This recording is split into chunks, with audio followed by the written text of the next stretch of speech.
Hey there, and welcome back to Tim Talks Cooking. Today we are talking, you're not going to believe this one, today we are talking Quesadilla Texana, one of my favorite Tex-Mex dishes. Let's get started. Here's what you'll need to make 2 generous servings of this great restaurant classic. Starts off with a half of a yellow onion that I've sliced into slices like this. These are called plumas in Spanish. Here we've got some green and red bell pepper that I've cut into, I don't know, three-quarter inch dice, more or less. I've got some chopped cilantro that I'll use at the end of the recipe. I've also got 2 very large cloves of garlic that I've chopped up. That might be 3 or 4 cloves. Anyway, use as much garlic as you like. You're going to want some liquid smoke as well. Here I've got about a tablespoon of chili powder and a teaspoon of Italian seasoning. You could use oregano as well, that would be just fine.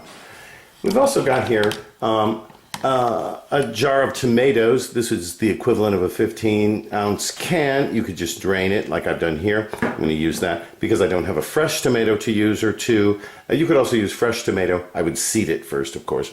Here we've also got about a cup or so, maybe a cup and a half of quesadilla cheese, of queso quesadilla. And of course, the stars of the show here are the meats. Here I've got about 10 or 12 jumbo shrimp that I've deveined and peeled. I'll show you how to do that in just a second.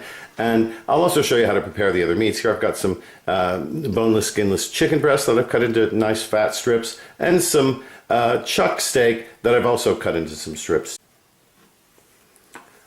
You're also going to need 2 keto tortillas like I've got here. And these I made in another video, and I'll put a link to that video right up here on the screen.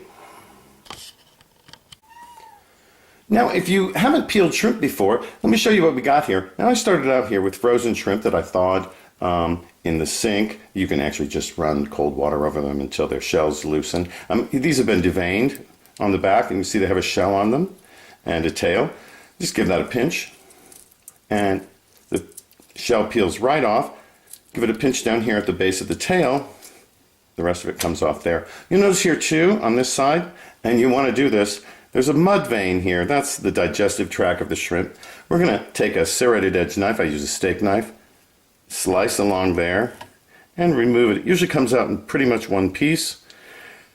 There you go. That's not bad. I think we got it all there.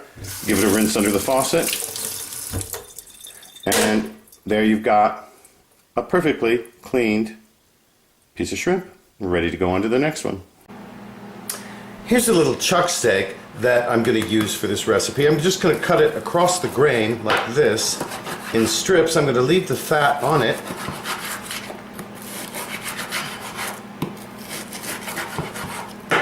Like that. And then I'm going to continue with the rest. It's actually easier to cut if it's slightly frozen like this one. As for the chicken, which is also slightly frozen, I'm just going to use half of this chicken breast. I'm going to remove that to a storage bag. And here I'm going to cut it in half across its thickness, and then cut it into strips like this.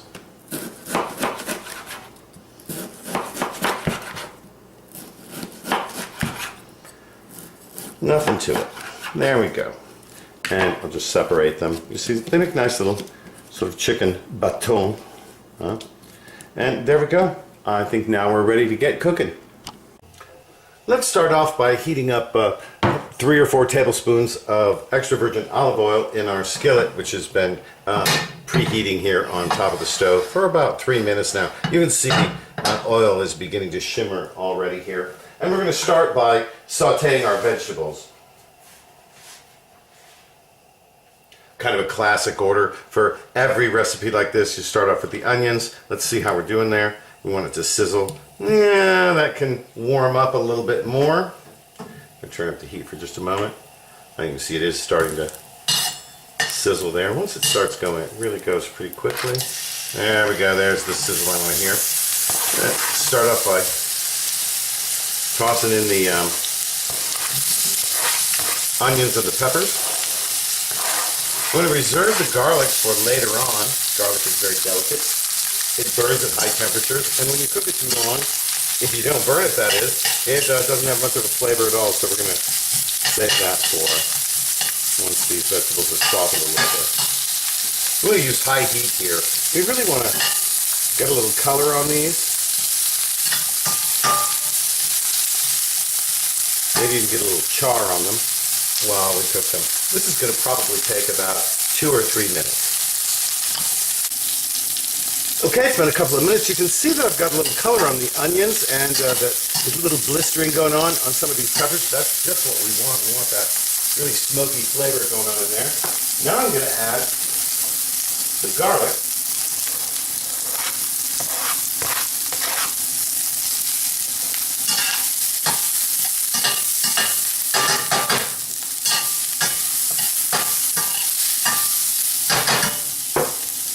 And I'm also going to add in all of the meat.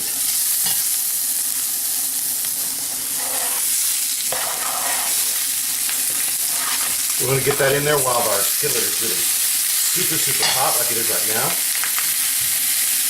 Want to get a little sear on that.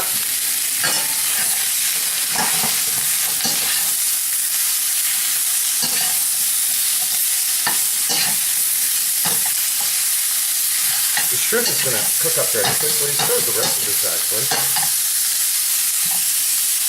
And I'm going to continue to stir this until everything starts to cook. After a few minutes, this is what it looks like. You can see our shrimp is already firm and has turned white. Our beef is probably about medium rare. The chicken we want to make sure we get cooked through. I'm going to add our seasonings in here.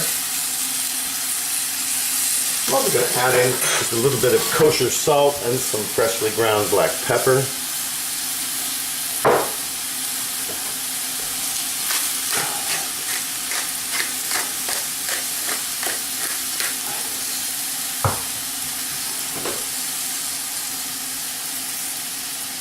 As well as just a couple of drops of some liquid smoke here and there.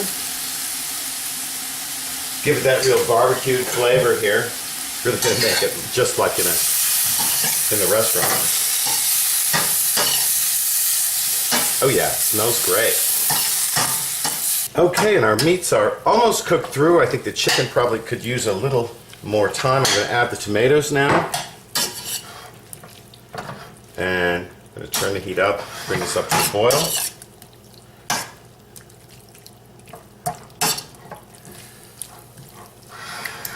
And just bring it to a boil for a moment, then I'm going to put the lid on it and set it aside. Now while I've got my nonstick pan heating over medium heat here for a couple of minutes, I'm going to prepare my tortilla.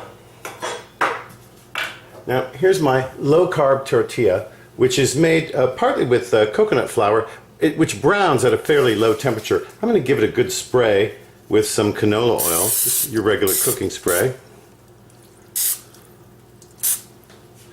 before I put it in the pan, because of course one of the things that characterizes this dish is that crunchy browned tortilla.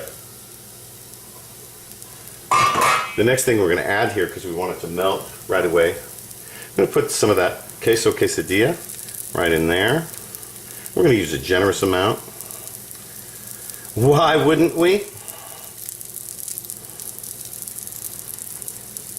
And I'm going to top that with our filling. I'm going to make sure we get some of each of the meats in there, as well as the vegetables. I really have made a little too much filling. Oh well, gee, that'll be fine. I guess we'll have this a couple of days in a row. That's not going to hurt anybody.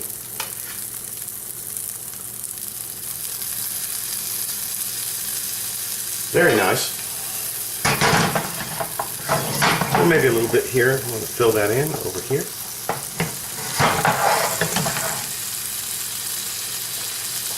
Then we're going to use our tongs to pick up this side and fold it over. See how nicely that folds over there? Just slide it into the middle of the pan. We'll lose some liquid. That's not a problem.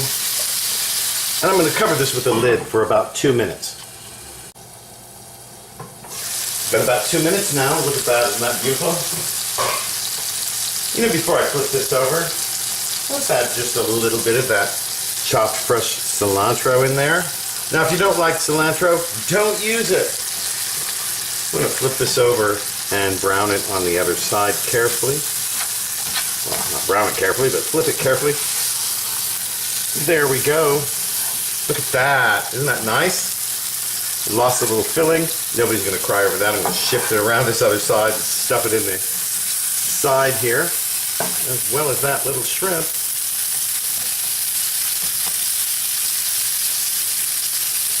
Now I'm going to leave the top off. The cheese is all melted. We're all ready to go. We just want to brown that other side. We're going to plate this up in just a second. This is done. Now we're going to simply transfer it to a plate, and I think it's time to give it a taste. But before we do, let's have a little bit of a look to see how we did. Notice the crispy exterior here. That looks really great. It's juicy on the inside, full of all kinds of stuff. Man, this is going to be one great Quesadilla Texana. Well, all right, let's check it out here. Here I've got a little sour cream as well as some tomatillo salsa from my cupboard. I make this from tomatillos that grow in my backyard.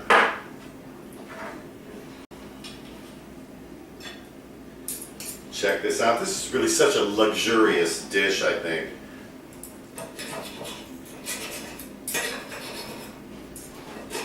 Okay.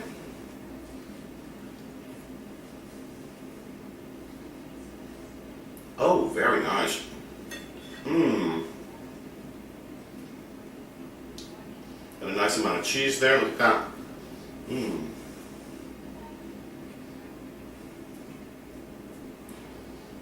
Wow. It's really great to be able to enjoy one of my old favorites like this and not have to worry about the carbs. Man, that is really great. Mmm. The shrimp are perfectly done and really, really delicious. Anyway, listen, thanks so much for joining us here today on Tim Talks Cooking. Don't forget to comment, share, like, subscribe, and all that good stuff. We'll catch you next time on Tim Talks.